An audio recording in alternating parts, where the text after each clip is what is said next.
তো আমি আসলে অনেক কথা বলছি। আমি সংক্ষিপ্ত আকারে শুধুমাত্র আমাদের যে নতুন রাজনৈতিক দল এনসিপি, এই এনসিপি যে গঠন প্রক্রিয়া কেন গঠন হয়েছে, তাদের ভবিষ্যৎ রাজনৈতিক আকাঙ্ক্ষা কি, ভবিষ্যৎ বাংলাদেশ নিয়ে তাদের স্বপ্ন কি, তারা ভবিষ্যৎ বাংলাদেশকে কেমন দেখতে চায়, তাই ভবিষ্যৎ বাংলাদেশকে নিয়ে তাদের যে ইশতেহার রয়েছে, গত একটা প্রোগ্রামে শহীদ মিনারে ইশতেহারটা প্রকাশ করা হয়েছে। এই ইশতেহারটা আমি একটু বিশ্লেষণ করতেছি আপনাদের কাছে। বাংলাদেশ জাতীয় নাগরিক পার্টি এনসিপি তাদের 24টা ইশতেহার, যে ভবিষ্যৎ বাংলা তারা যদি কখনো ক্ষমতায় আসে বা ক্ষমতা না আসুক, তারা যেভাবে যে চেষ্টা করতেছে ভবিষ্যৎ বাংলাদেশকে ভবিষ্যতে আগা নেওয়ার জন্য 24টা ইশতেহার। প্রথম নম্বর হয়েছে যে জুলাই অভ্যুত্থানের স্বীকৃতি ও বিচার। যে আপনারা অবগত আছেন, আমাদের যে গণ আন্দোলন অভ্যুত্থান হয়েছে, এই অভ্যুত্থানের রাষ্ট্রীয়ভাবে স্বীকৃতি প্রয়োজন আছে।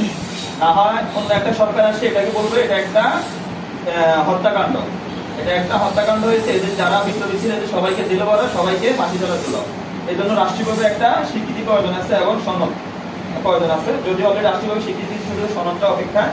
এবং পরবর্তী রয়েছে আমাদের যে স্বীকৃতি ও বিচার, যে আমাদের এই গণ অভ্যুত্থানে 40,000-এর উপরে আমাদের আহত ভাই বোন আহত হয়েছে। 495 জন ভাই তাদের পা হারাইছে, 510 জন ভাই তাদের চোখ হারাইছে, 346 জন মানুষের হাত হারাইছে। এছাড়া হচ্ছে যে 1500+ শহীদের রক্তের বিনিময়ে আমরা অর্জন করেছি। যারা আমাদেরকে অপরাধগুলো ঘটাইছে, আমাদেরকে মারছে, তাদের জন্য বিচার অবশ্য দরকার আছে না? অবশ্য দরকার আছে। না অন্য কেউ আবার এটা সুযোগ পেয়ে যাবে যে এদের বিচার হয়নি, আমরা আবার স্বৈরাচার চালাবো।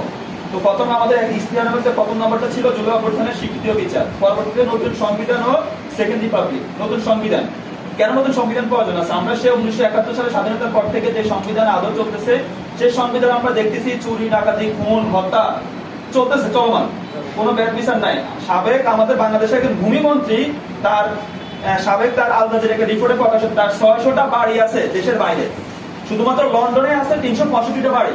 পুরো পৃথিবীতে তার বাড়ির সংখ্যা 600টা বাড়ি। সকল কার টাকা? আমার আপনার টাকা, আমাদের মেহনতি মানুষের টাকা। একজন যদি গত সরকারের একজন আমলা, একজন মন্ত্রী যদি 600টা বাড়ি থাকে বাইরে, তো বুঝেন বাকি সবার কত হাজার কোটি টাকা আছে। আমি অন্য বেশি দূর যাচ্ছি না, আমাদের সাবেক যে এমপি ছিল তার সম্পদের কথাই বলি। তার আন্তর্জাতিক সমুদ্র সীমায় তার একটা বাণিজ্যিক জাহাজ আছে, আটলান্টিক মহাসাগরে একটা বাণিজ্যিক জাহাজ চলে, কত কোটি টাকার মালিক তার একটা বাণিজ্যিক জাহাজ আছে, আন্তর্জাতিক চলে। ঢাকা বাইতুল মোকাররমে স্বর্ণ দোকানে তার 12টা স্বর্ণ দোকান আছে। তার ইতালিতে বাড়ি আছে, তার সৌদি আরবে বাড়ি আছে, ঢাকা গুলশানে তার 14টা বাড়ি আছে।